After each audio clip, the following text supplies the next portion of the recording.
আসসালামু আলাইকুম সবাইকে। তো আমার এই স্ক্রিনের ছবি দেখে অলরেডি বুঝে গেছেন আজকে আমি কাকে নিয়ে কথা বলবো। আমাদের সেই ইলিয়াস কাঞ্চন। তো আমাদের বাংলাদেশ চলচ্চিত্রের এক সময়কার খুব জনপ্রিয় একজন অভিনেতা এবং পর্দা কাঁপানো নায়ক ছিলেন। তো আমি আজকে ওনাকে নিয়ে কিছু কথা বলবো, আর কিছু কথাটা কেন বলবো একটা ভিডিও দেখাচ্ছি, তারপরে বাদ বাকিটা বলতেছি। ভিডিওটা সম্পূর্ণ দেখেন।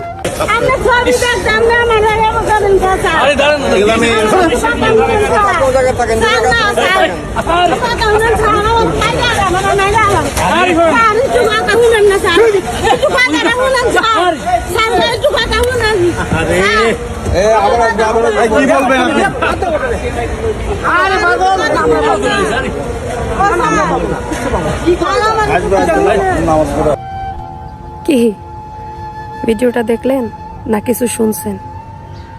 আমি বলি, এই ভিডিওটা দেখার পরে কিছু মানুষের অজান্তেই তাদের দিল মন কেঁপে উঠছে। কেন?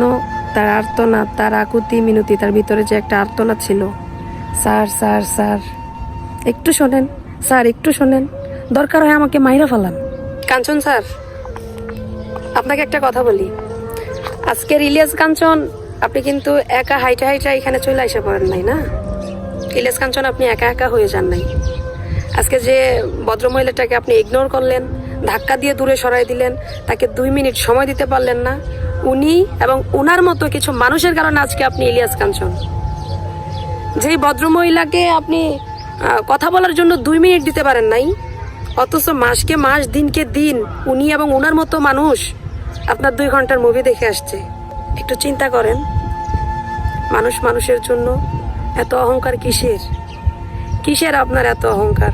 একটা মানুষ তার জীবনের বিনিময়ে বলতেছে স্যার আমার কথা শোনেন, আপনাকে ডিসরেসপেক্ট করে বলে নাই, রেসপেক্টের সহিত বলতেছে স্যার আমি আপনার ছবি দেখি, স্যার আমার 2 মিনিট কথা শোনেন।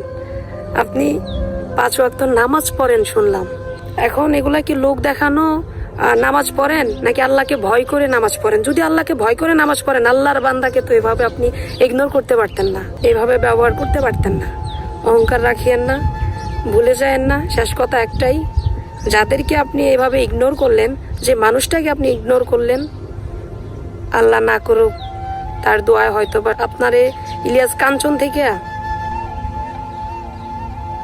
বাদ বাকিটা বললাম না। আপনি সম্মানিত ব্যক্তি, আপনাকে সম্মানের জায়গায় রাখলাম, নিচে নামাইতে 2 মিনিটও লাগবে না। যে 2 মিনিটের জন্য তার শরীরে ধাক্কা দিয়ে তাকে ধুর ধুর ধুর ধুর করে সরাই দিলেন, ধমক দিতেও একবার আপনার বিবেকে বাঁধলো না, আপনার সিকিউরিটি দিয়ে তার শরীরে হাত দেওয়াইছেন, ওই 2 মিনিটই কাফি আপনাকে ডাউন করার জন্য। আবারও বলতেছি, আপনি সম্মানিত ব্যক্তি, ভালো থাকবেন। অহংকার পতনের মূল, শেষ কথা এটাই, অহংকার করিয়েন না।